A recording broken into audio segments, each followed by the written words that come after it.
Assalamualaikum warahmatullahi wabarakatuh.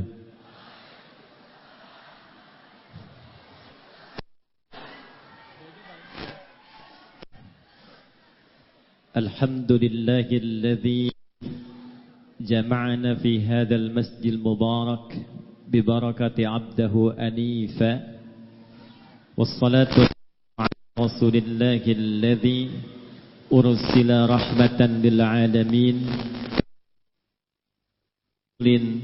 ursila hanifa wa salawatullahi alaihi wa salamuhu tam wa ala alihi wa sahbihi wa dzurriyyatihi wa ummatihi ila yaumil mi'adi wa wafa wa ba'd.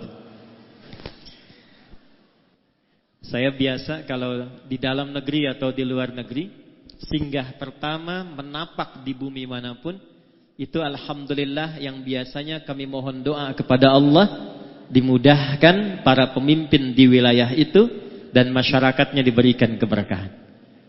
Kalau sudah saling mendoakan, diikat dalam kebaikan, nanti Allah bimbing pemimpinnya memiliki kebijakan yang baik, masyarakatnya merespon dengan nilai-nilai kebaikan. Hadirin sekalian, bila ada yang bertanya, kita akan masuk pada inti pembahasan kita. Apakah ada petunjuk dalam hadis Nabi tentang pertemuan kita di Jumat ini, di siang menjelang Jumat ini? Apakah Nabi pernah mengisyaratkan? Apakah Nabi SAW pernah menunjukkan dalam sabdanya, sehingga pertemuan kita bukan hanya menjadi ngaji bareng, tapi termasuk diikutkan pada sunnah Rasulullah SAW. Kita lacak dalam hadis-hadis yang diriwayatkan oleh para imam-imam hadis. Pertama, ada satu hadis yang banyak dikutip para ulama dan ahli hadis, sehingga viral bukan hanya di satu kitab tapi beragam kitab. Kita ambil satu, Sunan Abu Daud. Abu Daud ini nama aslinya Sulaiman As-Sijistani, dari Sijistan. Hafal banyak sekali hadis dan lisannya itu ringan mengucapkan hadis, lunak sekali. Kalau ditanya ini hadis apa, dijawab bukan hanya matannya, sanadnya, tapi kualitasnya. Ini sahih, ini dhaif, ini munkar, ini maudhu', ini makruh dan sebagainya. Maka Imam Ibnul Qayyim Al-Jauziyah berkomentar, jika ada dulu Nabi Daud mudah melunakkan besi dengan tangannya, maka ini Abu Daud mudah melunakkan hadis dengan lisannya. Beliau menyantumkan hadis ini dalam Sunan Abu Daud nomor hadis 4900. Ada juga yang lain, Imam At-Tirmidzi. Nama aslinya Muhammad, tumbuh berkembang di Tirmidz, dikenal dengan At-Tirmidzi. Meriwayatkan hadis ini dalam kitabnya Sunan At-Tirmidzi nomor hadis 1040.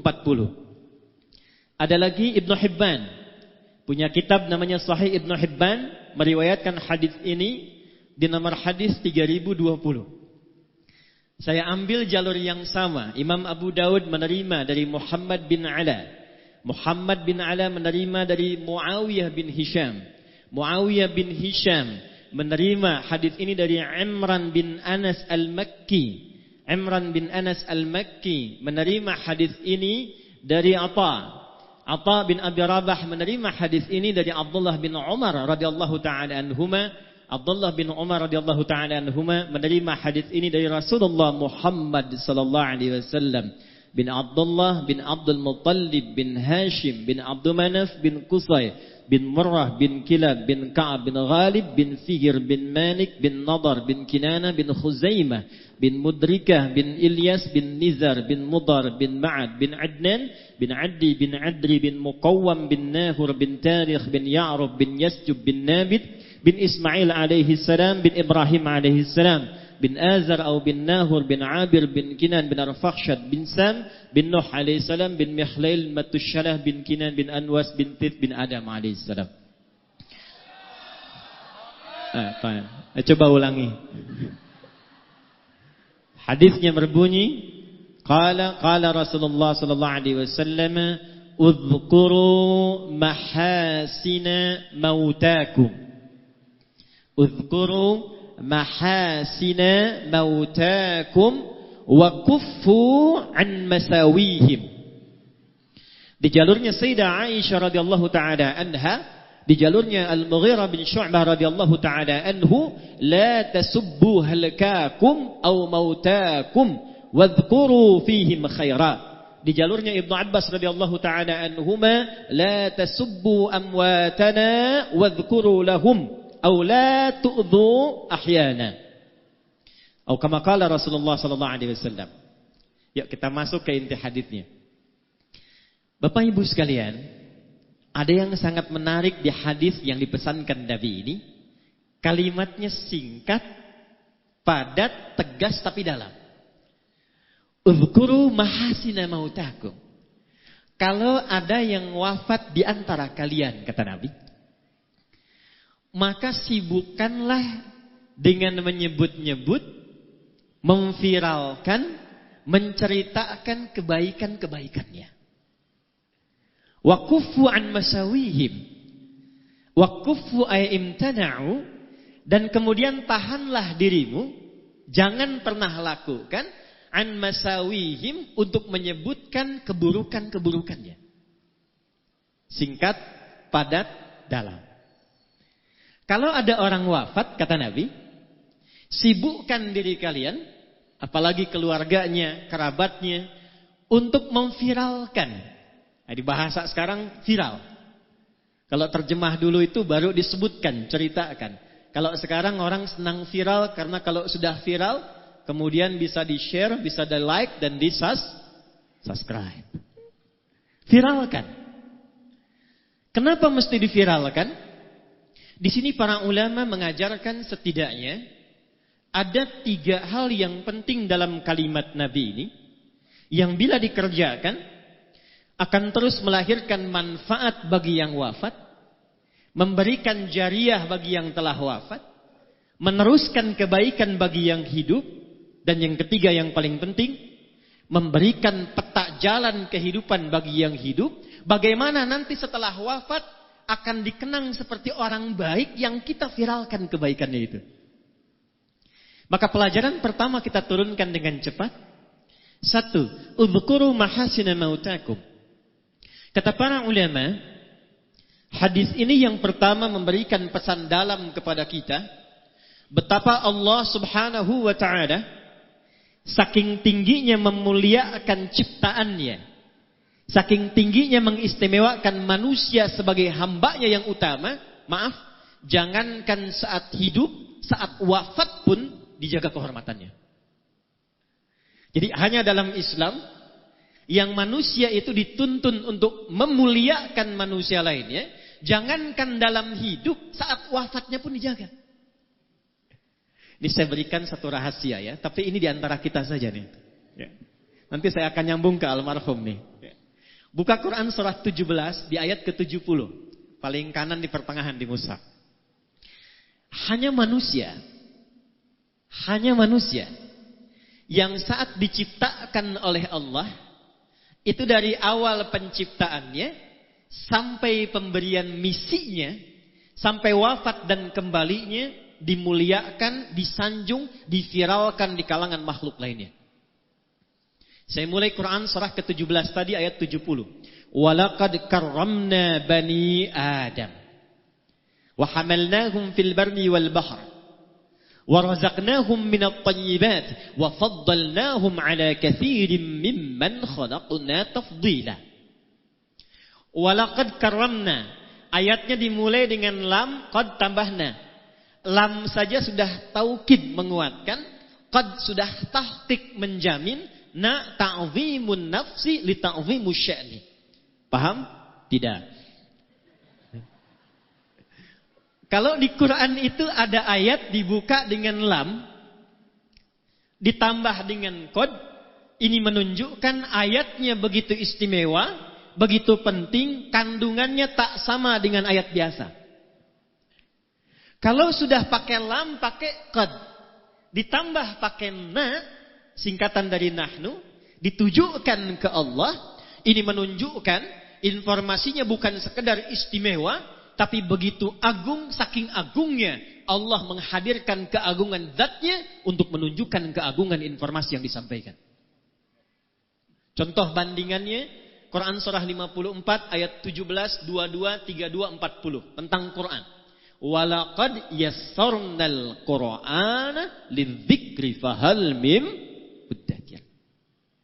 Saking agungnya Quran, tingginya Quran, itu orang-orang yang mau berinteraksi dengan Al-Quran, ngaji Quran, membaca Quran, menghafal Quran, itu dijamin keutamaannya 4 kali dibandingkan dengan amalan biasa menggunakan lam, qad, dan na' ta'zimun nafsi. Karena itulah Quran tidak diturunkan kecuali malaikat yang istimewa yang membawa, Jibril. Sejak Jibril bawa Quran, naik status jadi Ruhul Amin, Sayyidul Malaikat. Diturunkan pada Nabi Muhammad sallallahu alaihi wasallam. Begitu Nabi Muhammad membawa Al-Quran, naik status beliau menjadi Sayyidul Anbiya wal Mursalin. Diturunkan di hari Jumat. Begitu Jumat mendapati turunnya Quran, naik status harinya menjadi Sayyidul Ayyam. Diturunkan di malam hari, saat turunnya malamnya berubah menjadi status Lailatul Qadar, Lailatul Mubarakah. Turun di Mekah, Mekah berubah menjadi tempat yang penuh berkah. Turun di Yathrib, Yathrib berubah jadi Al-Madinah Al-Munawwarah. Siapa saja yang bisa dekat dengan Al-Quran, maka mendapatkan keutamaan serupa dan jaminannya keagungan Allah Subhanahu wa taala. Ayat yang serupa nafasnya itu tentang manusia. Jadi bukan hanya Al-Quran. Saat Allah mencipta Adam, lalu diciptakan keturunannya Bani Adam, 7 kali disebutkan dalam Al-Quran, itu dibuka kalimat penciptaan dan penetapannya dengan lam, qad, dan nun. Nah, seperti halnya Allah membuka keagungan Al-Quran. Walaqad karramna Bani Adam. Allah menegaskan, hey, aku tidak menciptakan hambaku manusia ini dengan penciptaan biasa. Bersamaan dengan penciptaannya, aku muliakan, kata Allah, seluruh bagian penciptaannya. Jadi cuma satu makhluk Allah yang dicipta itu semuanya mulia. Baik fisiknya, sampai sifatnya, sampai keadaan dirinya. Contoh Bapak Ibu, ini secara fisik, jin tidak disebutkan, malaikat tidak disebutkan, cuma manusia. Quran surah 95 di ayat yang keempat. Saking sempurnanya fisik manusia, itu dibuka dengan 3 risalah Nabi. Nabi Isa alaihi salam, Nabi Musa alaihi salam, Nabi Muhammad sallallahu alaihi wasallam. Wattini waz zaitun. Risalah Nabi Isa alaihi salam. Wa turi sin, risalah Nabi Musa alaihi salam. Wa hadzal baladil, risalah Nabi Muhammad sallallahu alaihi wasallam. Untuk apa Allah bersumpah dengan 3 rasul unggul ini dan ditutup dengan Sayyidul Anbiya wal Mursalin untuk menegaskan laqad khalaqnal insana fi, fisiknya manusia sempurna. Jadi dengan jin itu masih bagus kita Pak fisiknya. Dengan jin itu Bu masih bagus kita. Dengan malaikat yang dari cahaya kalau ditampilkan itu masih utama fisik kita. Jadi dengan malaikat saja masih unggul, dengan jin unggul, apalagi dengan hewan. Ibu main ke kebun binatang di Medan. Absen tuh, dari monyet sampai singa. Bandingkan sama wajah ibu yang ada di cermin. Jauh Bu. Jauh. Karena itu ketika disebutkan mulia, dinamakanlah dengan bashar. Disebutkan 35 kali dalam Al-Quran. Kita selalu ngaji Jumat tuh kalau enggak Yasin Al-Kahf. Ayat 110-nya, qul innama ana basyarum mithlukum. Bashar itu bukan sekedar nama. Manusia yang dicipta dengan kulit halus dan baik. Karena itu enggak boleh di dalam Quran itu fisik sengaja dirubah. Enggak boleh. Quran surah keempat An-Nisa di ayat 118 sampai 119. La'anahullah. Setan dilaknat oleh Allah. Kemudian dia berjanji. Di antara janjinya, saya akan bisikkan kepada manusia supaya merubah tampilan dirinya. Yang pesek pengen jadi mancung, rubah. Apalagi merubah jenis. Yang laki-laki pengen jadi perempuan. Kena razia, nama siapa? Nia, Pak. Nama siapa? Nia. Nama lengkap? Kurniadi. Tidak boleh. Dan dahsyatnya, itu fisik kita itu kenapa tidak boleh dirubah? Karena bersamaan dengan tampilan fisik ini, melekatlah takdir maslahat kita sampai wafat. Ini Pak Musa kalau nggak begini tampilannya, nggak bisa jadi wagub. Pak Rahmat kalau nggak begini, nggak mendapatkan keberkahan sampai saat ini. Saya kalau dirubah tampilan misalnya, mirip-mirip Ustaz Abdul Somad, antum nggak kenal saya. Jadi kalau Allah sudah mencipta, itu yang terbaik yang Allah siapkan untuk kita. Maaf, saya agak cepat sedikit. Turun ayat Quran. Boleh saya berdiri? Izin ya Pak, izin. Baik. Bu. Baik. Ini kepala sampai ujung kaki. Pelan-pelan. Allah mencipta kita dari ujung kepala sampai ujung. Ini kepala sampai kaki bukan sekedar fisik biasa. Ini mulia. Saya ulangi. Kepala sampai kaki ini bukan sekedar fisik biasa, tapi mulia. Karena mulia, itu Allah turunkan ayat-ayat dalam Al-Quran untuk membimbing semua bagian fungsi tubuh ini dari kepala sampai kaki supaya fungsinya pun mulia. Supaya terjaga keadaan fisik ini. Diciptakannya bagus, berperilakunya mesti bagus, pulangnya pun mesti bagus. Contoh. Ini mata fungsinya apa? Tuh, sudah salah. Kalau cuma melihat, itu belum masuk ke fungsi manusia. Hewan pun melihat. Ayam melihat. Kambing melihat. Elang terbang tinggi, anak ayam terlihat di bawah. Ibu naik pesawat, anak sendiri belum tentu kelihatan. Karena itu ketika Allah menunjukkan fungsi mata, dijelaskan dalam Quran bukan hanya fungsinya secara fisik, tapi menunjukkan kemuliaannya. Turun Quran surah ke-24, ayat 30 untuk laki-laki, 31 untuk perempuan. Perhatikan ayatnya. Qul lil mu'minina yaghuddu min absarihim. Katakan pada setiap laki-laki yang beriman kepada Allah, yang yakin Allah telah mencipta dirinya, yaghuddu min absarihim, jaga pandangannya, matanya hanya boleh melihat yang baik-baik saja. Saya ulang, matanya hanya boleh melihat yang baik-baik. Ketika yang dilihat tidak baik, palingkan. Nah, memalingkan dari yang tidak baik itu yang disebut dengan ghaddul basar.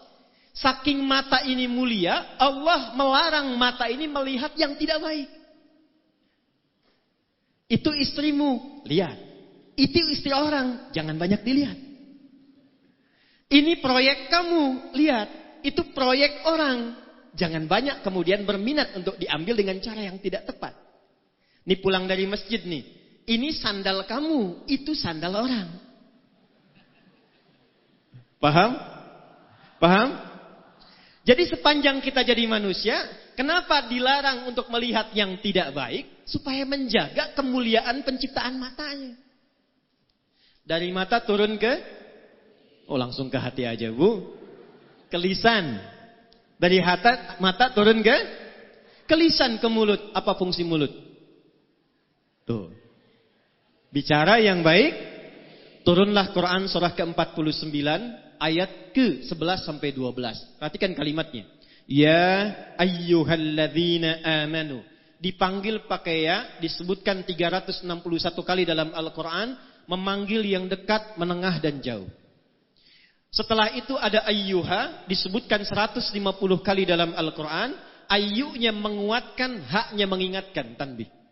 Setelah itu ada alladzina, disebutkan 1080 kali dalam Al-Quran. Itu memanggil semua tanpa kecuali.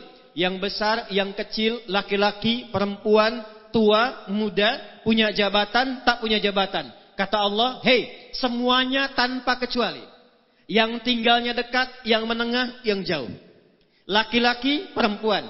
Sepanjang Anda merasa yakin dengan Allah yang telah mencipta lisan kita, la yasharu qaumin qaum. Jangan biasakan mencela. La yaghtab ba'dukum ba'dha. Jangan gibah. Jangan gosip. Kenapa dilarang melukai dengan celaan? Kenapa lisan tidak boleh merendahkan? Karena dijaga oleh Allah supaya lisan ini selalu tampil terhormat. Sebab ketika ada seseorang mencela, itu pasti keadaan dirinya rendah di hadapan Allah Subhanahu wa taala. Kalau enggak percaya, Bapak Ibu silahkan pulang dari sini, keluarkan kata-kata kotor, saat yang bersamaan rendah keadaan kita di hadapan Allah Subhanahu wa taala. Itulah sebabnya muncul hukum haram. Dari kata hormat. Sesuatu yang terhormat. Jadi turunnya hukum haram ini asalnya bukan ingin mencegah kita dari satu perbuatan, bukan. Tapi ingin menjaga kehormatan kita karena Allah menciptakan kita dalam keadaan yang mulia. Satu. Ini penting dulu saya sampaikan. Ini saya mohon maaf sebesar-besarnya sebelum saya masuk ke hal yang terkait dengan ayahanda kita Haji Hanif. Karena kita kehilangan bagian pertama ini. Quran minta saling menyayangi. Sekarang yang terjadi saling menyakiti. Buka berita, lihat sekarang baik yang online ataupun yang offline. Setiap kita buka berita 85% beritanya kalau bukan pembegalan, bukan perampokan, bukan kemudian pembunuhan, maaf, yang satu mencela pada yang lainnya. Yang satu melukai pada yang lainnya. Padahal yang kita ngaji Quran yang sama, nabinya nabi yang sama. Kenapa orang dahulu bisa menjaga dan mempraktekkan Quran itu untuk menampilkan kebaikan dirinya? Orang sekarang jauh dari petunjuk Quran dan hadis. Ini bagian pertama. Awas hati-hati ya. Hati-hati. Karena nanti ada orang yang saat akan masuk surga, ditimbang amalnya, kata Nabi, ternyata terhambat dia karena pernah melukai fisik baik dirinya ataupun orang lain. Yuk kita lihat. Cek hadis Muslim, riwayat sahabat Abu Hurairah radhiyallahu taala anhu. Saya agak cepat. Jadi satu kali Nabi sedang kumpul begini, tiba-tiba beliau tanya pada sahabatnya, "Atadrunal muflis?" Tahukah kalian tentang orang yang bangkrut saat di hari kiamat nanti? Lalu sahabat rebutan menjawab. Kata mereka, "Ya Rasulullah, al-muflisu fina ma la dirham lahu wa la mata'." Orang bangkrut menurut kami yang sudah tidak punya uang sepeser pun, tak ada aset sedikit pun. Secara teori dunia benar. Tapi perhatikan jawab Nabi. Al-muflisu min ummati. Orang bangkrut yang mengaku umatku itu. Tolong garis bawahi ya. Nabi tidak menyebutkan umatnya Nabi Isa, tidak menyebutkan umatnya Nabi Musa, tapi ada orang mengaku umatnya Nabi Muhammad sallallahu alaihi wasallam. Saya tanya yang hadirin di sini semua, kita umatnya Nabi bukan? Ulangi, kurang keras. Umatnya Nabi bukan? Perhatikan baik-baik, hati-hati. Ada di antara umat Nabi, ya'ti yaumal qiyamati, datang di hari kiamat bisolatin. Solatnya rajin sekali. Jadi tercatat tulisan di kitabnya itu, rajin solat. Jangankan fardunya, sunnahnya pun dia buru. Dia tahajud, dia solat sunnah, ada catatannya. Wasyamin, rajin puasa. Jangankan Ramadan, Senin datang dia puasa, Kamis datang dia puasa. Dia tak tunggu Senin Kamis, dia lakukan puasa Daud. Wazakatin, rajin zakat. Fokus. Cuma sayang kata Nabi, wa ya'ti qad syatama hadza. Tapi saat yang bersamaan dia pernah mencaci orang lain. Wa qadzafa hadza, menuduh orang lain. Wa daraba hadza, menyakiti fisik orang lain. Puncaknya, awas hati-hati, wasafaka dama hadza. Bahkan ada yang menumpahkan darah, menyebut nama Allah di dalamnya. Allahu Akbar, tembak orang lain. Allahu Akbar, bunuh orang. Allahu Akbar, bom orang lain. Hati-hati, kalau Nabi pernah sampaikan, berarti potensi terjadinya itu mungkin terjadi. Maaf, mudah-mudahan tidak terjadi di Medan, di tempat lainnya lagi. Apa yang amin? Jadi waktu terjadi bom di Jalan Tamrin, itu saya sedang di Lampung. Duar meledak. Lagi begini tadi. Tiba-tiba jamaah angkat tangan bertanya, Ustaz, apakah bom di Jalan Tamrin itu termasuk jihad fisabilillah? Saya bilang, Pak, sependek pengetahuan saya, jihad fisabilillah itu jihad di jalan Allah, bukan di Jalan Tamrin.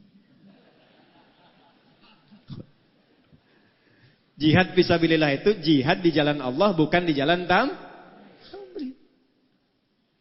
Maka kata Nabi, kalau ada yang seperti itu, mesti hati-hati.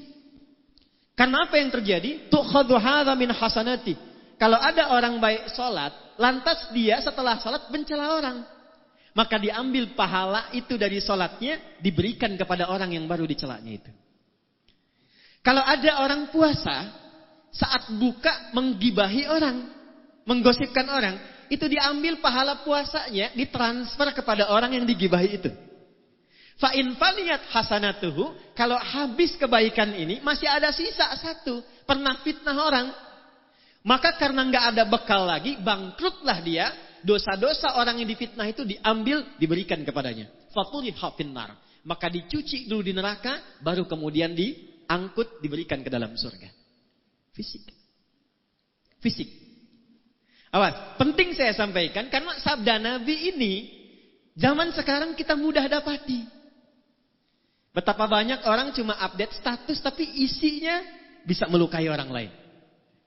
Dan yang paling menarik, betapa banyak Nabi ngasih kemudahan untuk ibadah, tapi ketika dipraktekkan kok menjadi saling berselisih. Mudah-mudahan di sini tidak ya. Atau jangan-jangan tidak kelewat. Baik. Yang kunut ada dalilnya. Yang tidak kunut ada dalilnya. Yang salah itu yang tidak sholat subuh. Kenapa kemudian yang kunut dan tidak kunut jadi bermasalah? Saya pernah menangani satu kasus suami istri itu tidak saling tatap semalaman gara-gara persoalan turun dari i'tidal ke sujud.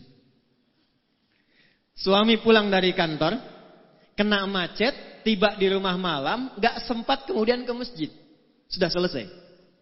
Nyampe di rumah, ambil wudhu salat, begitu salat istri lihat. Ternyata sujudnya itu turun dulu lututnya. Begitu lututnya turun, istri lihat. Begitu salam, assalamualaikum, assalamualaikum, selesai salat. Ini persoalannya Bu. Tanpa muqaddimah. Langsung istri komen pada suaminya, papa salatnya salah katanya. Jiwa laki-laki bangkit. Yang pemimpin siapa? Apa ciri khas pemimpin itu? Ciri khas pemimpin bukan tegas. Ciri khas pemimpin tidak mau dipimpin. Hanya menerima usulan, jarang kemudian menerima saran. Istrinya berkata, ini kisah nyata, papa sholatnya salah. Memang kenapa mah? Harusnya bukan lutut dulu, telapak tangan dulu yang turun, baru lutut. Kata suaminya, mama yang gak baca hadis. Bertengkar malam, tak saling tatap, punggung-punggungan, besoknya diputuskan datang ke kami. Ternyata saya lihat dua-duanya gak tahu hadisnya. Istri belajar dari Ustadz A, suami belajar dari Ustadz B. Begitu saya tunjukkan, Pak Ibu, dua-duanya ada di kitab yang sama, di Sunan Abu Daud. Ini yang pakai lutut duluan, nomor hadis 838, dari Wa'il bin Hujur. Yang pakai telapak tangan cuma beda 2 nomor. Nih kiri atas Abu Hurairah, nomor hadis 840. Wa'il itu masuk Islam duluan dibandingkan Abu Hurairah. Saat Wa'il masuk Islam, nabinya masih segar, ikut perang Badar, ikut perang Uhud. Wa'il lihat Nabi sholat, turunnya pakai lutut karena lututnya nggak bermasalah. Abu Hurairah masuk Islam di tahun ke-7 Hijrah. Nabi usia 60 tahun, 3 tahun sebelum meninggal. Di suasana itu banyak hadis menunjukkan lutut beliau bermasalah. Kadang sholatnya pakai tongkat, kadang nyindir ke tiang-tiang, nyindir ke tiang, karena lututnya bermasalah. Usia 10 lutut bermasalah. Abu Hurairah lihat, kalau lutut bermasalah, Nabi turunnya pakai apa? Ternyata telapak tangannya dulu. Jadi mau pakai lutut, pakai telapak tangan, dua-duanya ada. Nabi menunjukkan untuk kemudahan sujud. Bukan karena persoalan tua dan muda saja. Jadi jangan simpulkan juga kalau ada kemudian anak muda sujud pakai telapak tangannya. Tua. Jadi kalau anak muda olahraga cedera dia, lututnya masalah, gunakan telapak tangannya. Telapak tangan masalah, gunakan lututnya. Lutut benar, telapak tangan benar. Yang salah, sujud pakai kepala duluan. Kenapa gara-gara basmalah yang satu keras, yang satu sir, kok jadi saling melukai? Kok jadi saling klaim? Padahal 70 hadis. 70 hadisnya, 4 cara bacanya. Bisa dijaharkan, Bismillahirrahmanirrahim. Bisa disirkan, Bismillahirrahmanirrahim. Maaf, kalau sudah silent, sir, tidak usah ditempel ke mic. Bismillahirrahmanirrahim. Itu jahar namanya. Sir pelan yang dengar kita. Yang ketiga, bisa tak usah dibaca sama sekali. Alhamdulillahi Rabbil Alamin.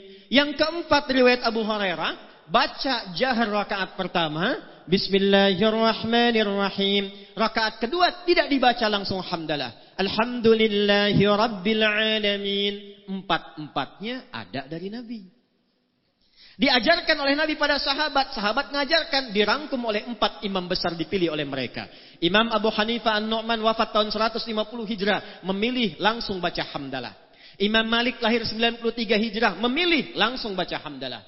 Imam Muhammad bin Idris Asy-Syafi'i lahir 150 Hijrah. Saya pilih yang jahar. Karena ini tidak baca, populerkan yang dibaca supaya diketahui. Imam muridnya, Imam Ahmad bin Hanbal lahir 164 Hijrah. Hafal 1 juta hadis. Muridnya Imam Asy-Syafi'i memilih yang keempat. Yang ini tidak baca, yang ini baca keras. Saya pilih kemudian yang tengah-tengah silent. Kok tiba kemudian? Bismillahirrahmanirrahim. Alhamdulillahi Rabbil Alamin. Ini Muhammadiyah nih. Bismillahirrahmanirrahim. NU. Padahal zaman Nabi belum ada Muhammadiyah. Zaman Nabi belum ada. Yang NU benar, yang Muhammadiyah benar, yang salah yang tidak sholat. Saya 2010 itu tugas di Mekah, menerima jemaah pertama Isya. Qadarullah imamnya Syekh Sudes. Begitu sudah mengatakan istau, istaqimu, takbir, Allahu Akbar. Alhamdulillahi Rabbil Alamin. Itu komen jamaah samping saya persis, pertama masih ingat saya. Iki imamnya Muhammadiyah ya. Jadi Muhammadiyah cabang Masjidil Haram.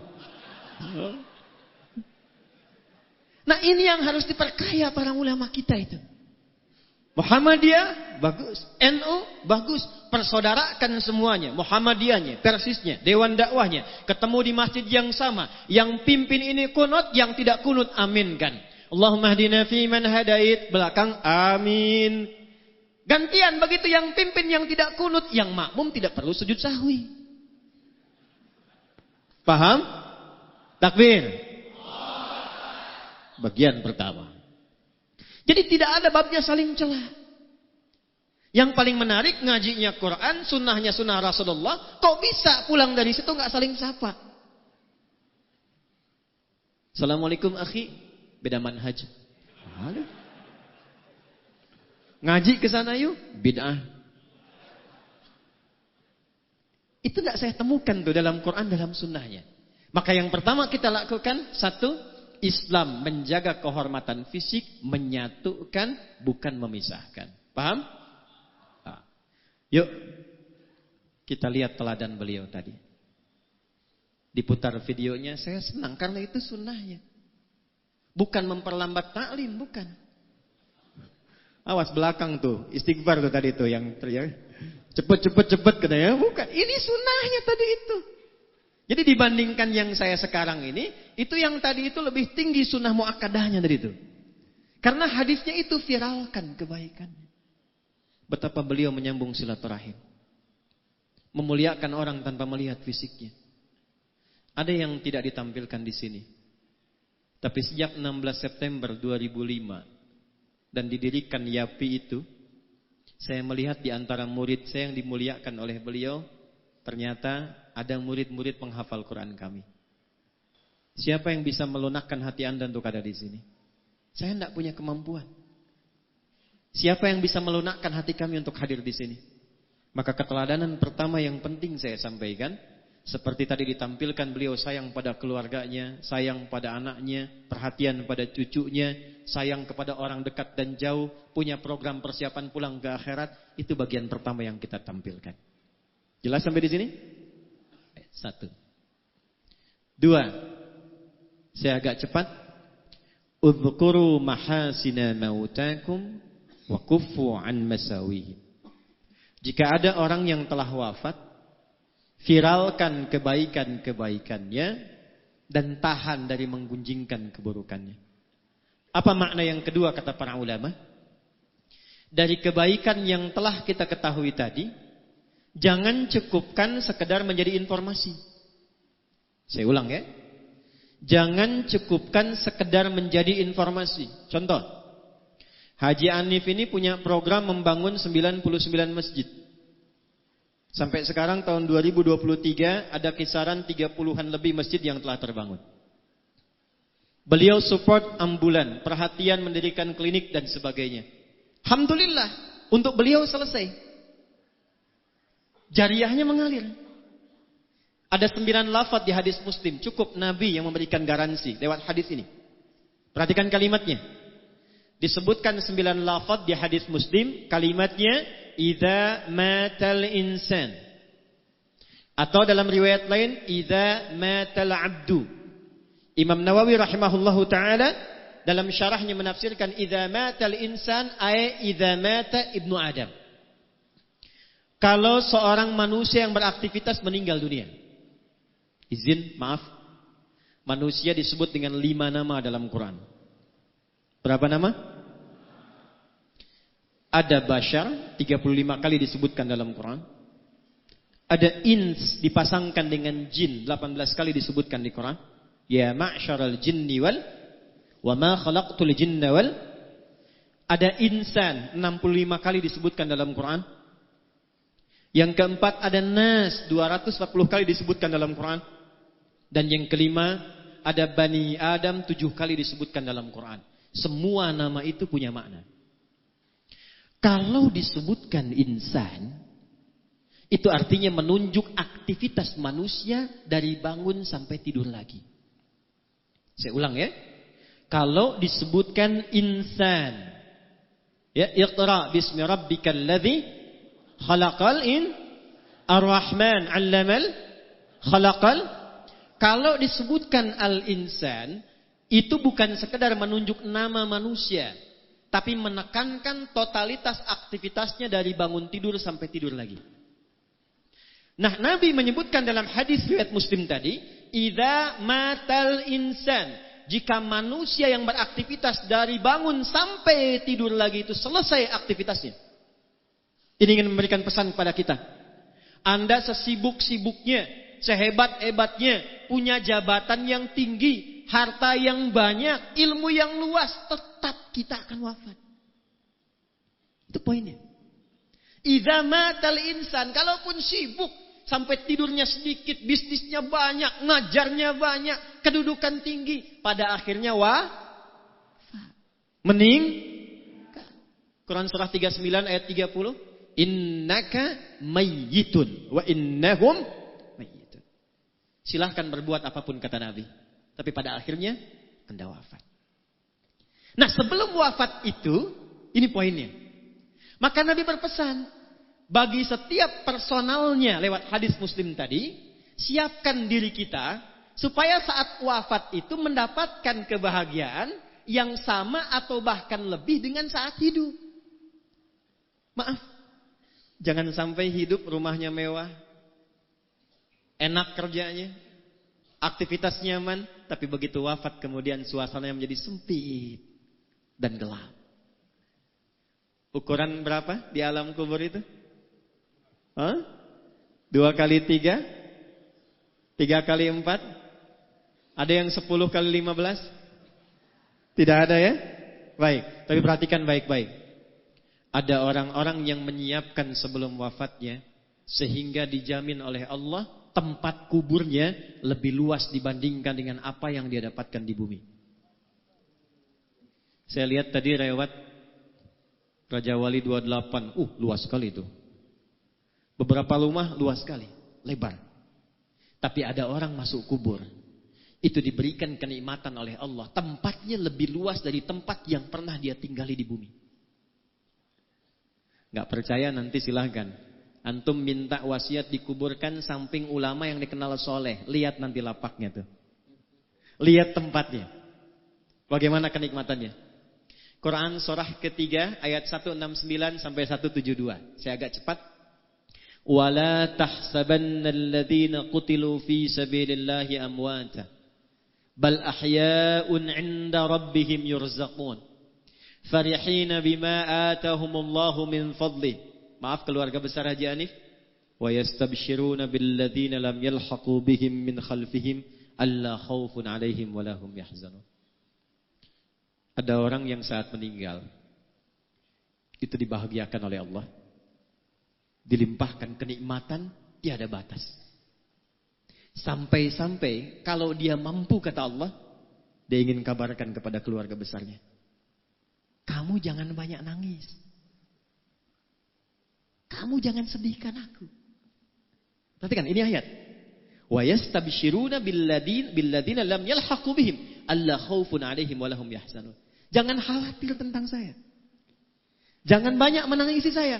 Kalau bisa siapkan bekal supaya cepat nyusul ke sini. Di sini lebih enak dibandingkan dengan apa yang kamu rasakan sekarang.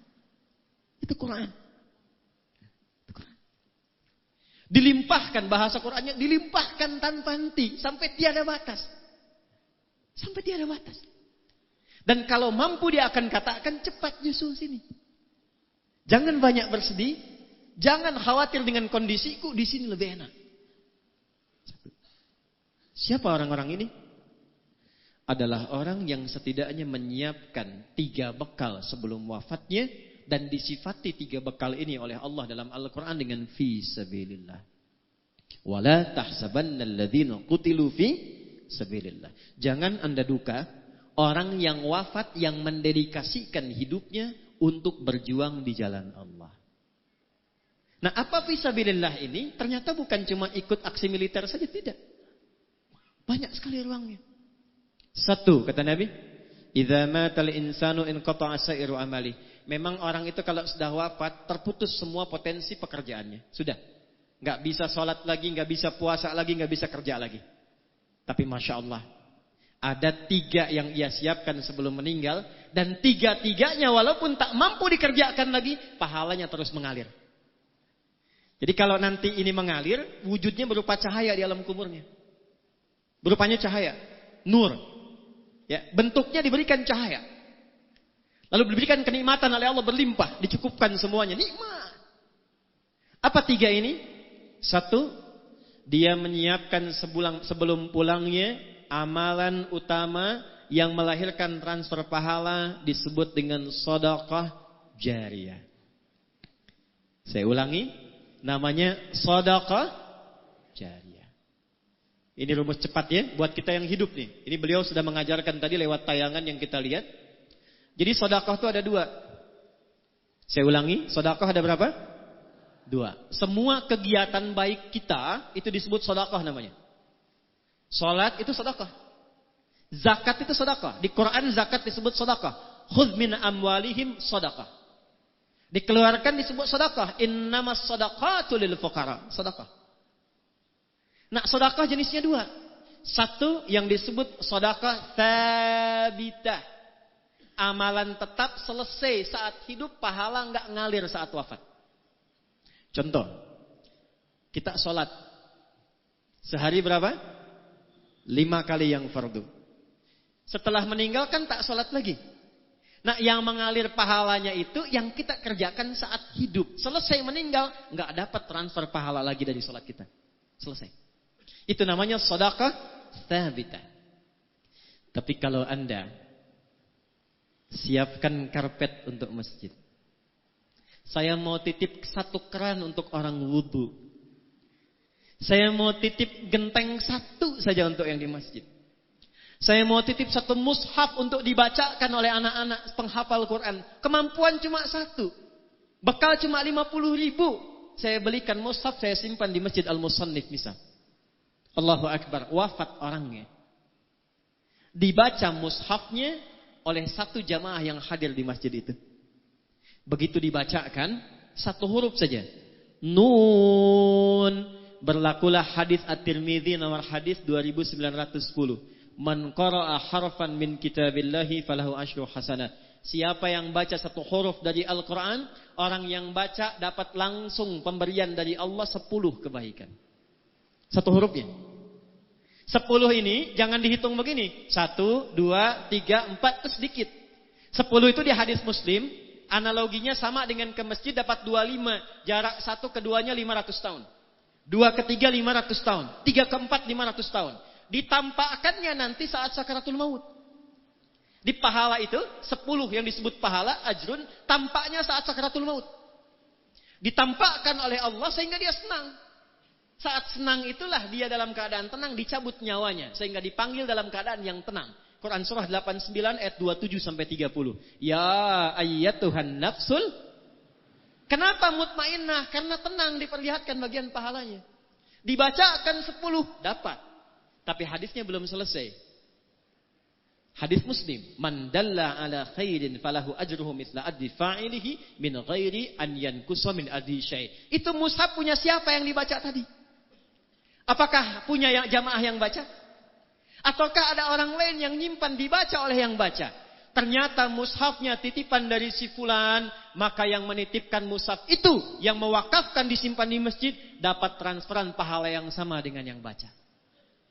Yang baca 10, yang nyimpan mushaf 10. Coba lihat almarhum. Bukan cuma mushafnya. Berapa penghafal Quran yang diberikan perhatian oleh beliau? Berapa banyak masjid yang telah dibangunkan? Berapa kali orang ruku dan sujud di masjid itu? Berapa banyak orang wudu mendapatkan bagian dari keberkahannya? Pertanyaan terbesar saya pertama, maaf izin keluarga besar.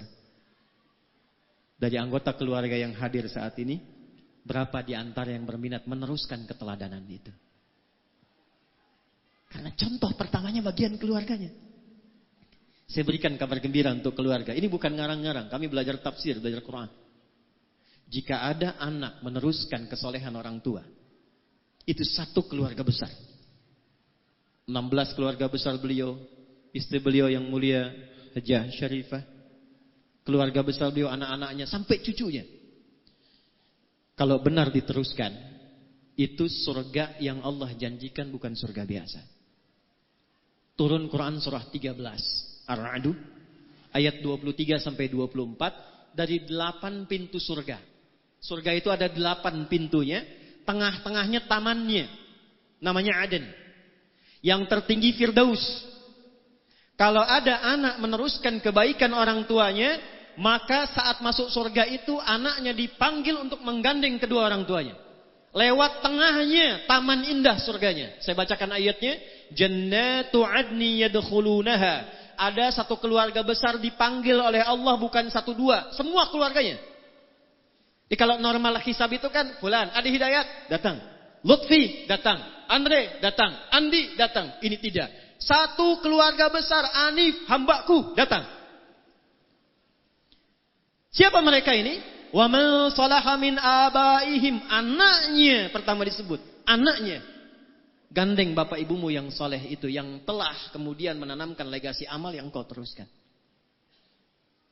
Minta digandeng. Ini Allah yang firmankan. Kalau ayah memulai, itu wajar. Tapi kalau anak cucu mengikuti, itu tidak mudah. Tidak mudah. Makanya nasihat para nabi itu sebelum meninggal, yang dikumpulkan anak-anak itu bukan persoalan warisan harta, tapi meneruskan kebaikan yang telah kemudian dikerjakan orang tuanya. Quran surah kedua Al-Baqarah di ayat 133. Lihat kalimatnya.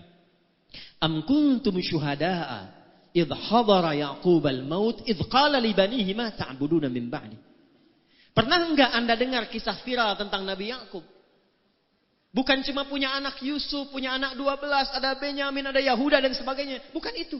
Sebelum wafatnya dikumpulkan anak-anaknya, ditanya, kalau bapak meninggal, kalian bagaimana amalnya? Apa jawab mereka? Qalu na'budu. Ya Bapak, jangan khawatir. Setelah ayahanda meninggal, tanamkan dalam hati Bapak yang dalam, kami tidak akan pernah keluar dan menyimpang dari nasihat-nasihat ayah untuk meneruskan amal-amal kebaikan ayah. Na'budu ilahaka wa ilaha abaika Ibrahim wa Ismail wa Ishaq ilahu wahidah. Jazakumullah khair. Semoga Allah muliakan guru-guru kita, menyehatkan, merahmati, dan memberikan kemampuan kita meneladani kebaikan-kebaikan beliau. Saya teruskan. Kata anak-anaknya Yakub, Pak, jangan khawatir. Amal-amal yang telah Bapak tinggalkan kami teruskan. Kami tidak akan menyembah Tuhan selain Allah. Pastikan supaya Bapak pulangnya pun tenang. Begitu Yakubnya meninggal dalam keadaan tenang, diteruskanlah oleh putra-putranya beliau. Ada Yusuf alaihissalam. Dan Yusuf lebih sukses dibandingkan ayahnya Yakub. Boleh jadi putra beliau mungkin usahanya ada yang lebih sukses daripada ayahnya. Tapi penilaian pertama dalam Al-Quran, apakah kesuksesan itu mengantarkan pada amal soleh yang pernah ditinggalkan oleh ayahandanya? Maka saya mohon pada keluarga besar, tidak sekedar kita bahagia banyak jamaah datang mendoakan. Tidak sekedar kita bangga dan haru, ada video yang telah menanamkan pesan-pesan kebaikan. Tapi pertanyaan besarnya, siapa di antara keluarga besar yang mau menggandeng beliau sebagai kebahagiaan saat pulang menghadap Allah Subhanahu wa taala? Teruskan. Fokus. Wa azwajihim, dan istri-istrinya. Jadi ayah sama ibunya, anak gandeng pasangan masing-masing. Terakhir, tadi saya lihat ada cucunya, ada cicitnya, beliau bilang buyut ya. Itu dalam bahasa Arab disebut dzurriyyah. Tidak berhenti sampai ke anak, wa dzurriyyatihim, sampai ke anak cucu. Jadi hisabnya tuh begini, keluarga besar datang. Setelah itu, gandeng masing-masing. Yang sudah menikah berpasangan, gandeng. Nanti bapaknya minta digandeng. Ya, wa man salaha min abaihim wa azwajihim wa dzurriyyatihim. Cucu-cucunya diminta bergandengan. Itu belum dahsyat. Wal malaikatu yadkhuluna 'alaihim min kulli bab. Lalu malaikat diperintahkan berjejer di setiap pintu surga untuk menyambut satu keluarga besar ini. Fokus. Salamun 'alaikum bima sabaratum fa ni'ma uqbad dar. Fokus baik-baik. Selamat kata para malaikat. Jadi setiap lewat pintu surga, selamat. Lewat pintu surga, selamat. Apa jawaban selamatnya? Izin. Bima sabaratum. Selamat karena Anda sabar meneruskan kebaikan yang telah dirintis oleh keluarga besar. Jadi saya mohon amanat 99 masjid itu, usahakan selesai. Anak-anak yatim yang beliau rawat, teruskan. Tolong punya database-nya tuh. Ya, majlis-majlis ilmu, klinik yang beliau pesannya apa tuh dari situ. Teruskan. Nah, kita yang hadir, bagian dari keluarga jauh dari keluarga Haji Anif ini, kita siapkan rencana. Ingin seperti itu. Ya? Jadi bukan sekedar dengan informasi, dari sekian banyak kebaikan, yang tidak usah semuanya. Apa yang bisa kita lakukan dari situ? Alhamdulillah, beliau yang bangun masjidnya, saya besok ingin titipkan mushaf di dalamnya. Ya? Begitu dibacakan, nun. Cuman satu memang hurufnya, tapi 10 kebaikan pahalanya. Kalau Anda titipkan pada penghafal Quran. Haji Anif merawat penghafal Quran yang sangat banyak. Di antaranya yatim piatu. Ayo kita belajar dari situ. Pulang dari sini, jangan lihat anak orang dulu. Anak kita di rumah siapkan jadi penghafal Quran. Supaya gandeng kebaikan. Jelas? 2. 3 bagian terakhir. Nah, ini poin yang sangat penting sebelum kita berdoa. Untuk jeda ke Jumat, ini Sayyidul Ayyam. Saya ulangi dari yang pertama supaya kita nggak lupa. Jaga fisik kita. Dengan saling menjaga diri dalam kebaikan.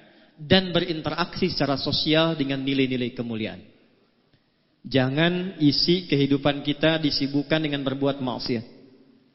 Termasuk memutus silaturahim. Saling mencela. Saling merendahkan. Contoh beliau yang telah meninggalkan kita dengan amalan yang tadi disampaikan. 1. 2. Tidak ditampilkan amalan soleh orang wafat itu kecuali untuk diteruskan oleh keluarganya atau diteladani oleh orang-orang yang mengetahuinya. Izin, tadi saya baru sebutkan satu, sedekah jariyah. Jadi ini setiap yang sholat nanti Jumat nih, sekarang taklim, beliau tinggal terima aja tuh. Tinggal terima, Masya Allah. Nanti lihatnya saat masuk ke alam kubur. Ya, saat masuk baru dirasakan. 2. Ilmin yuntafa'u bihi. Ada ilmu yang pernah diajarkan, itu diteruskan. Saya mohon izin tidak bermaksud mengajari, tapi hanya mengingatkan anak-anak beliau dan cucunya. Saya yakin selama hidup tuh pasti ada petuah-petuah beliau yang baik. Teruskan. Ajarkan lagi. Beliau mungkin pernah mengajarkan jangan tinggal sholat. Beliau mungkin pernah mengajarkan bersabar ketika menjalani usaha. Berbuat yang jujur, itu ilmu. Ya, jadi mohon maaf nih, izin cucunya, anaknya. Kalau ada bawaan malas sholat, ingat beliau rahimahullah. Ingat buyut, ingat ayah. Karena cahaya nggak sampai. Di Mesir ada orang soleh, kisah nyata. Begitu beliau meninggal, maaf, anak perempuannya jadi penari. Penari yang terbuka, saya tak perlu sebut lah. Itu malam satu kali bermimpi bertemu ayahnya. Makam ayah ini sepi katanya, gelap. Ayah tidak mendidik engkau untuk jadi seperti ini. Maka dia bangun kaget, dia menangis, dia bertobat, dia konsultasi pada seorang ulama. Kekinian dia berubah menjadi perempuan yang sangat saleh. Beliau amalnya sudah banyak. Tapi kalau ada anaknya, ada cucunya, ada godaan-godaan, mau tertinggal sholat nih, cahaya belum mengalir. Keterangan belum tiba. Ilmin yuntafa'u bih. 3, ini spesifik, waladin salihin yad'u lahu. Waladin salihin yad'u lahu. Anak-anak soleh yang dididik oleh beliau, yang membiasakan berdoa untuk kedua orang tuanya, baik yang hidup ataupun yang telah wafat. Jadi mohon izin ya, setelah sholat sertakan doa. Dan bukan setelah sholat saja, setiap amal baik. Selesai ngaji ini, walam yakul lahu kufuwan ahad, jangan berhenti, doa. Ini ada doa khusus hari Jumat saya ajarkan ya, mohon izin nih. Ada doa khusus dibacanya tiap hari Jumat. Ini saya talkinkan sedikit. Kalau dibaca dengan baik, hadisnya tersambung. Insya Allah Allah cukupkan rizkinya. Allah jaga dari perbuatan maksiat. Dan diberikan yang paling utama dari kegiatannya. Jadi kalau kerja dikasih jabatan yang utama. Kalau ilmu, ilmu yang utama yang mudah diamalkan. Allahumma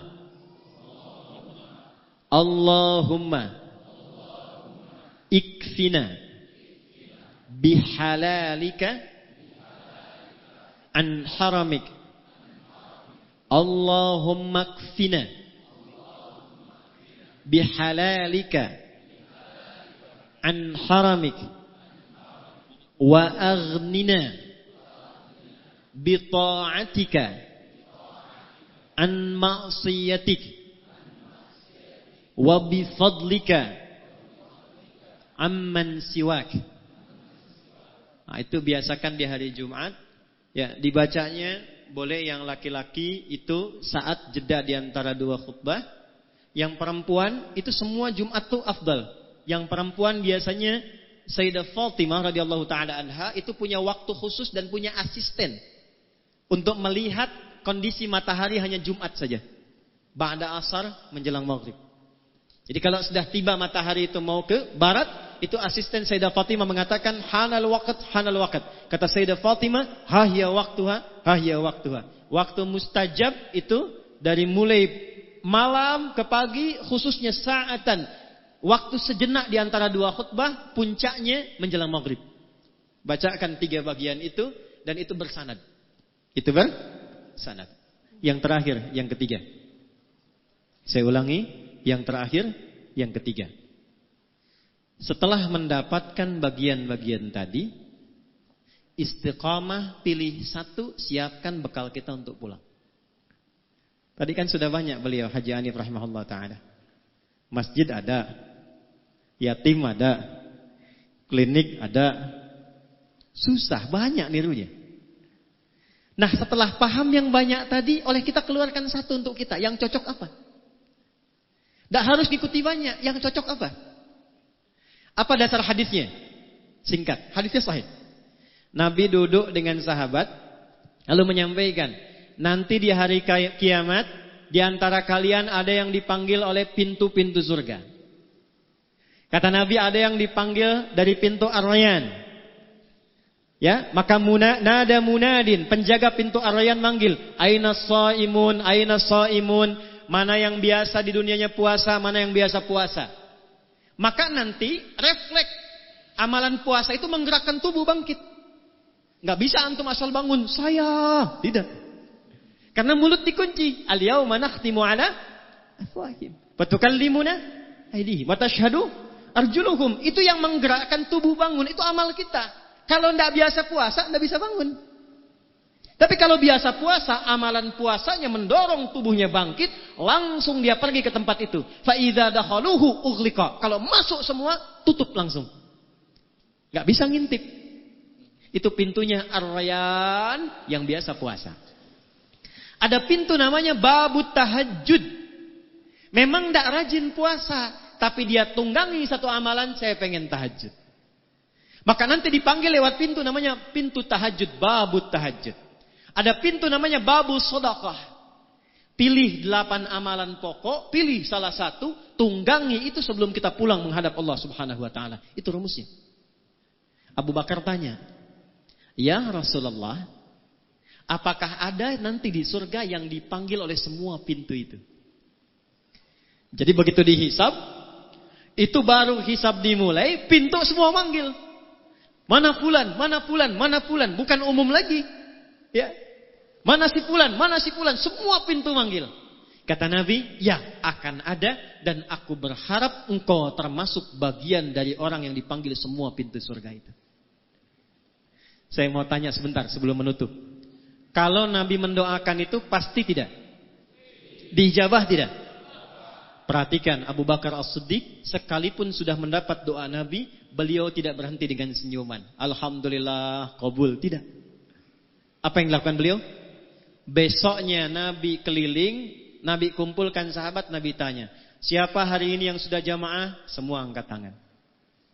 Jadi semua sahabat Nabi itu yang sangat baik, amalnya banyak, dekat dengan Nabi, di dunia hidup dengan Nabi, melihat Nabi, beramal membersamai Nabi, di alam kuburnya jaminan bagus, di akhirat surganya tinggi, itu masih jamaah ke masjid. Ada orang, bukan di sini ya, bukan sahabat Nabi, belum jelas amalannya, tidak membersamai Nabi di dunia, terancam dengan alam kuburnya, surga belum jelas. Rumah dekat masjid, speaker masjid menghadap ke rumahnya, masih belum tergerak untuk ke masjid. Tapi kalau ditanya cita-citanya surga Firdaus bersama Nabi. Siapa yang sudah jamaah hari ini? Semua angkat tangan. Nabi naikkan levelnya. Maaf, siapa yang sudah jenguk orang sakit hari ini? Sebagian turun, yang sebagian angkat. Di antara yang angkat Abu Bakar. Siapa yang sudah mengantarkan jenazah hari ini? Sebagian turun lagi, Abu Bakar angkat. Siapa yang menyolatkan jenazah hari ini? Sebagian turun lagi, Abu Bakar angkat. Siapa yang infak hari ini? Sebagian turun, Abu Bakar angkat.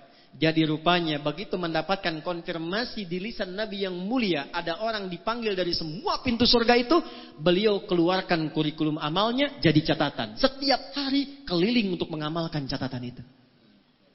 Abu Bakar Siddiq. Dipeganglah tangan beliau oleh Nabi sallallahu alaihi wasallam, dikatakan, "Hadza akhi." Abu Bakar ini saudaraku. Faman adahu faqad adani. Siapa yang menyakiti Abu Bakar, dia telah menyakiti aku. Saya tanya pada antum, Haji Hanif ini amalnya udah banyak. Insyaallah kita berdoa husnul khatimah, ya, tandanya banyak. Ya, kemuliaannya sudah banyak, diviralkan terus. Kebanggaan bukan hanya untuk keluarga, orang-orang dekat, orang jauhnya. Saya baca. Izin saya baca, Pak. Tadi saya menyebutkan itu karena saya di jalan pengen tahu baca. Saya hafal anak-anak beliau tadi. Saya tanya Pak Musa itu untuk konfirmasi saja. Beliau nomor 8 tuh, saya tahu. Ya, saya hafal. 16 bersaudara, kan? Ya, saya hafal. Saya lihat sebelumnya. Saya tuh melihat hanya untuk mengetahui ini beliau amalannya apa ini. Apa yang saya bisa ikuti. Ternyata saya temukan di antara murid saya pun diapresiasi oleh beliau. Kami punya angkatan pertama ahli Quran, angkatan pertamanya 14.000 orang. Di antara 14.000 orang itu ada yang diapresiasi beliau, diperhatikan beliau. Mungkin keluarga belum tahu. Luar biasa. Amalnya sudah banyak. Tapi yang jadi pertanyaan untuk kita, kembali ke hadis tadi. Apa yang sudah kita niatkan untuk hadir saat ini? Jangan sampai cuma datang, duduk, lihat ustaz, rekam, pulang. Sayang. Rekaman itu harus membawa nilai yang memberatkan amal soleh kita saat pulang menghadap Allah Subhanahu Wa Taala. Ya. Dan terakhir, saya tidak menginginkan keluarga Haji Hanif saja yang serombongan masuk. Karena ada ayat lain di Quran surah 39, ayat 73, bukan hanya satu keluarga, tapi ternyata tetangganya, kerabatnya, jamaahnya ikut semua gabung. Surah Az-Zumar, surah 39 ayat 73, menutup bagian dari haul kedua. Allah yarham ayahanda Haji Musannif atau Haji Hanif rahimahullahu taala. Wasiqal ladzina taqaw rabbahum ilal jannati zumara. Adakah di antara Anda, kata Allah, yang ingin termasuk dalam golongan orang-orang takwa yang dikumpulkan oleh Allah lintas keluarga, lintas tetangga, masuk semua rombongan satu surga? Jadi kalau sekarang kita berkumpul cuma di dunia, besok ada peluang dikumpulkan semua, dipanggil rombongan Masjid Al-Musannif. Insyaallah. Hatta idza ja'uha wa futihat abwabuha qala lahum khazanatuha. Sampai ketika dibuka pintu besar surganya, rombongan semua masuk, penjaga surganya mengatakan, "Salamun alaikum." Selamat. Anda kompak saat di dunia, kompak. Tibtum, Anda jadi orang baik saat di dunia. Jadi acara kita ini selepas pulang mesti menginspirasi kita merubah jadi baik. Makanya keluar dari masjid beda doanya dengan saat masuk. Coba lihat, doa masuk masjid itu apa? Allahumma ftahli abwaba rahmati. Ya Allah, mohon bukakan untukku pintu-pintu rahmatmu. Saya tanya sama antum deh yang laki-laki. Kalau masuk masjid itu dari satu pintu atau banyak pintu? Banyak. Masuk sini keluar lagi. Masuk sana keluar lagi gitu. Walaupun pintunya banyak, pasti masuknya di satu arah kan? Satu pintu kan? Pintu itu kalau satu babun. Kalau banyak abwabun. Kok bisa masuk satu pintu, minta doanya banyak pintu? Allahumma ftahli abwaba rahmati. Perhatikan ya, saya mau akhiri. Ya Allah, mohon bukakan untukku pintu-pintu rahmatmu. Kenapa rahmat pintunya banyak? Karena umumnya ada 3 pintu rahmat. 1, ada pintu solusi dari orang yang sedang punya kesulitan. Itu di Quran surah kedua Al-Baqarah ayat 155 sampai 157. Perhatikan kalimatnya. Wala nabluwannakum bisyai'. Ada orang hidup yang dapat ujian. Minal khauf, gelisah. Ini ada sebagiannya sudah gelisah nih. Jam berapa selesainya? Kapan persiapan Jumat nih? Wal ju', ada yang lapar. Ada yang datang ke sini dari sejak subuh. Belum sarapan. Tanya-tanya habis Jumat dapat nasi kotak enggak gitu ya? Wa naqsim minal amwal. Ada yang datang ke masjid barangkali punya persoalan di kantornya. Akhir bulan belum jelas bagaimana gajiannya. Wal anfus, ada yang sakit sampai sebagian wafat. Terakhir, maaf, wat thamarat, ada yang hasil kerja kerasnya mungkin diambil orang lain. Maksudnya apa? Tidak semua yang masuk ke masjid itu hatinya gembira. Ini wajahnya senyum-senyum, mungkin sedang punya masalah. Maka saat Anda masuk, dijawab oleh Allah, masuk, sholat 2 rakaat, sujud, minta. Saat Anda minta itulah Allah jawab. Apa jawabannya? Ayat 157-nya. Ulaika alaihim salawatum mir rabbihim wa rahmat. Jadi Anda masuk, Allahumma ftahli abwaba rahmatik, rahmat. Allah tanya, rahmat yang mana yang kamu inginkan? Saya punya masalah ya Allah. Nama saya memang rahmat, tapi masalah saya banyak. Sujud minta. Makanya ke masjid itu jangan cuma diam. Datang, sholat 2 rakaat, sujud minta. Bukan bikin status. Bukan gosip. Saya tidak Ustaz. Tidak seperti ibu itu tuh. Sama. 2, maaf. Rahmat Allah yang kedua itu, singkatnya, puncak ampunan dari dosa yang sudah berlumur. pernah mabuk, pernah zina, pernah bunuh, pernah merampok, pernah membegal. Ada yang begitu di sini? Mumpung ada polisi di luar itu. Ya? Kalau ada orang pernah menyimpulkan bahkan ini dosa saya terlampau banyak, tidak tahu diampuni atau tidak, maka Allah turunkan sifat yang tertinggi yang keempat. 1 ghafir, 2 ghafar, 3 ghafur, 4 rahim dengan rahmatnya. Turun Quran surah 39 ayat 53. Qul ya ibadiyalladzina asrafu ala anfusihim la taqnatu min rahmatillah. Anda datang ke masjid, sujud, taubat. Begitu taubat, diampuni dosanya oleh Allah, diberikan jalan pulang yang lapang. 3. Jadi bagian yang paling penting. Rahmat Allah meminta keutamaan dunia dan akhirat. Meminta keutamaan dunia dan akhirat. Dan puncak tertingginya surga. Makanya komen Nabi, susah orang masuk surga dengan amalnya kalau bukan rahmat Allah. Maka sering kita mintakan kemuliaan dunia dan akhirat, kita punya nama doanya. Doa yang hanya viral di Indonesia.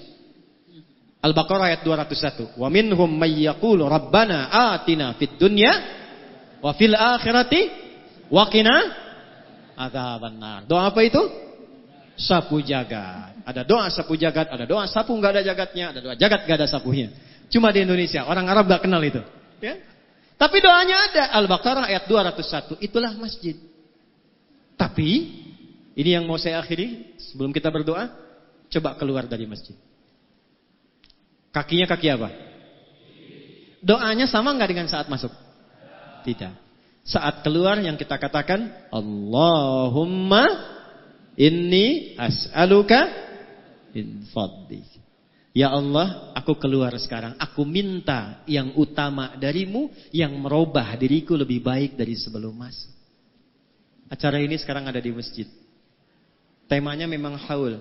Tapi kita belajar dari hadis tadi bagaimana meneladani kebaikan-kebaikan Allah yarham supaya kita praktikkan dalam hidup. Maka saya tidak menginginkan ada satu orang pun keluar dari masjid ini kecuali berubah keadaan hidupnya lebih baik daripada sebelumnya. Ya. InsyaAllah keluar dari sini kita menjadi rajin sholat. InsyaAllah keluar dari sini kita menjadi rajin mengaji Al-Quran. InsyaAllah keluar dari sini kita bersaudara saling menguatkan. Tidak menjelek-jelekan orang lain. Ya, memuliakan, mendoakan orang lain. Dan saya bermohon pada Allah, mudah-mudahan pertemuan kita jam'an mubarakah, menginspirasi siapapun yang ada di luar, kita berikan contoh. InsyaAllah jangan tunggu haul tahun depan lagi. Tapi setelah keluar dari sini, kalau ada orang tanya, di mana orang baik di Indonesia? Medan. Di mana yang rajin salat di Indonesia? Medan. Di mana orang jujur di Indonesia? Medan. Di mana orang-orang yang menyambung silaturahim? Medan. Sehingga Anda bisa berkata, Horas. Sampai kembali ke hari kiamat insyaAllah. Kita berdoa. Dan kita akan sampai ke persiapan Jumat. Mudah-mudahan doa kita diterima oleh Allah Subhanahu wa ta'ala. Saya tidak bermaksud mewakili para ulama-ulama kita, hanya menyampaikan kembali apa yang diajarkan. Doa kita ada 3 insyaAllah. Yang pertama doa dikhususkan pada Allah yarham Haji Musannif atau Haji Hanif. Kemudian yang kedua kita khususkan untuk keluarga-keluarga beliau, baik istri beliau, kerabatnya, anak-anak beliau, dan keturunan beliau. Dan yang ketiga untuk kita semua yang hadir, mudah-mudahan jauh ataupun dekat mendapatkan kemuliaan-kemuliaan dan keberkahan si Allah Subhanahu wa taala. A'udzu billahi minasyaitonir rajim. Bismillahirrahmanirrahim. Alhamdulillahi rabbil alamin. Allahumma nahmaduka hamdan kama 'allamtana an nahmadak wa nashkuruka shukran kama 'allamtana an nashkuraka antal muqaddim wa antal muakhir bi yadikal khair innaka 'ala kulli syai'in qadir. اللهم نصلي ونسلم على حبيبك الكريم رسولك المصطفى الأمين سيدنا محمد وعلى آله وصحبه أجمعين. اللهم إنا نخصك يا الله بالدعاء لك بأسمائك الحسنى وصفاتك العلى. اللهم يا الرحمن الرحيم يا الملك القدوس يا الذي على كل شيء قدير بيدك الخير فإن كل عسير بيدك يسير. اللهم نخصك بالدعاء يا الله بأبينا وجدنا يا الله وأخينا حاجي مصنف. اللهم اغفر له ya Allah warhamhu wazid lahu nuran fi qabri. Ya Allah kami khususkan doa bermohon pada ayahanda kami ya Allah, kakek, bagi cucu-cucunya, buyut bagi cicitnya, ayah ya Allah bagi anak-anaknya, suami bagi istri tercintanya. Ya Allah, lapangkan kubur beliau ya Arhamar Rahimin. Anugerahkan ya Allah limpahan cahaya-cahaya kebaikan bagi beliau ya Rabbal Alamin. Berikan jariah terbaik pada semua amal soleh yang telah beliau kumpulkan ya Rabbal Alamin. Jadikan kuburnya ya Allah sebagai bagian dari pancaran dan percikan kenikmatan surga. Allahumma ya Rabbal Alamin, barik ya Allah ailatihi ya Rabbal Alamin, min auladihi wa ahfadihi wa aqribaihi ya Rabbal Alamin. Ya Allah, sebagaimana Engkau berikan nilai-nilai kebaikan pada Haji Musannif selama hidupnya sampai wafatnya, maka percikan kebaikan itu kepada seluruh keluarga besarnya, saudara-saudarinya ya Allah, istri tercintanya, anak-anaknya, cucunya. Allahumma barik ya Allah hadil ailah, berkahi keluarga ini ya Rabbal Alamin. Yassir lahum kulla amalihim ya Allah, wardah kama tuhibbu wa tardah. Ya Allah, anugerahkan kemudahan dalam aktivitas mereka. Berikan ridhamu pada semua aktivitas mereka. Cintai mereka dalam kebaikan dan jauhkan mereka dari kemaksiatan yang dapat menjauhkan mereka dari pertemuan dengan orang tua mereka. Allahumma ya Allah kama karamta wa barakta li hadhil ailah. Wa ya Allah fabarik lana jami'an jam'an mubarakah. Ij'al jam'an hadza jam'an marhumah wa tafarraqana min ba'dihi tafarruqan ma'sumah. Ya Allah, seperti Engkau limpahkan kebaikan kemuliaan pada keluarga besar Haji Anif dalam hidupnya atau setelah wafatnya, maka berikan kebaikan yang sama kepada kami hadirin pada saat ini ya Rabbal Alamin. Berkahi kehidupan kami ya Allah, jadikan pertemuan kami pertemuan yang saling mencintai. Bila pun kami mesti berpisah, jadikan perpisahan kami mengeratkan silaturahim dan kebaikan di antara kami. La tada'lana fi maqamina hadza dzamban illa ghafartah. Ya Allah, bila ada pendosa hadir di sekitaran masjid ini, jangan biarkan ia pulang kecuali Engkau ampuni seluruh dosa-dosanya. Wala hamman illa farajtah. Jika ada yang datang di antara kami membawa kegelisahan, jangan biarkan ia pulang kecuali Engkau telah tenangkan keadaan hatinya. Allahumma wala asran illa yasartah. Jika ada di antara kami yang datang membawa kesulitan, jangan biarkan ia pulang kecuali Engkau telah tenangkan keadaan hatinya dan hilangkan seluruh kesulitannya. Allahumma wala maridan illa syafaitah. Jika ada di antara kami yang tengah Engkau uji dengan penyakit seberat apapun, maka mohon angkat dan sembuhkan seluruh penyakitnya.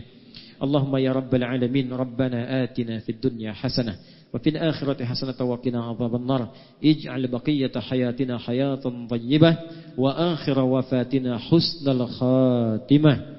Ya Allah, jadikan sisa hidup kami lebih baik daripada hari-hari sebelumnya, dan bila pun kami wafat di hari ini, wafatkan kami dalam keadaan husnul khatimah. Khafif lisanana naqula kalimat at-tauhid la ilaha illallah Muhammadur Rasulullah. Ya Allah, mohon ringankan lisan kami, khususnya dalam sakaratul maut kami, untuk mengucapkan kalimat tauhid la ilaha illallah. Wa ajib kalimatana bil qaulika ya ayyatuhan nafsul mutmainnah irji'i ila rabbika radiyatan mardiyah fadkhuli fi ibadi wadkhuli jannati. Ya Allah, dan mohon jawab kalimat kami dengan panggilan-Mu yang indah. Hei jiwa-jiwa yang tenang, cepat pulang kepadaku. Aku ridha denganmu, dengan amalmu, dan Engkau pun akan ridha dengan pemberianku. Jadi bagian dari hambaku, aku siapkan surga untukmu. Allahumma ishtaqna bi Rasulillah sallallahu alaihi wasallam. Allahumma ishtaqna bi Rasulillah sallallahu alaihi wasallam. Ishtaqna bi Rasulillah sallallahu alaihi wasallam. Ya Allah, kami rindu untuk berjumpa dengan Rasulullah sallallahu alaihi wasallam. Lam na'ish ma'ahu fil hayah wa lam narahu fil manam, fala tudayyi' lana fursah yawmal qiyamati linajtami wa narahu yawmal qiyamati ya arhamar rahimin.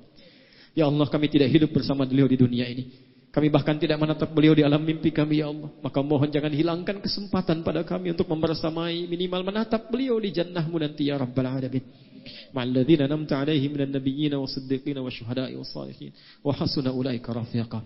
Allahumma sallallahu ala habibikal karim rasulika al-mustafa al-amin sayyidina Muhammadin wa ala alihi wa sahbihi ajma'in. Wa akhiru da'wana subhanakallahumma wa bihamdika nashhadu an la ilaha illa anta nastaghfiruka wa natubu ilaik walhamdulillahi rabbil alamin. Sirril Fatiha. A'udzu billahi minasyaitonir rajim. Bismillahirrahmanirrahim. Alhamdulillahi rabbil alamin arrahmanir rahim maliki yaumiddin. Iyyaka na'budu wa iyyaka nasta'in. Shiratal mustaqim shiratal ladzina an'amta 'alaihim ghairil maghdubi 'alaihim waladdallin. Terima kasih saya haturkan kehormatan pada seluruh keluarga besar Haji Musannif, para ulama, hadirin sekalian yang hadir. Terima kasih, semoga Allah berkahi kita. Assalamualaikum warahmatullahi wabarakatuh.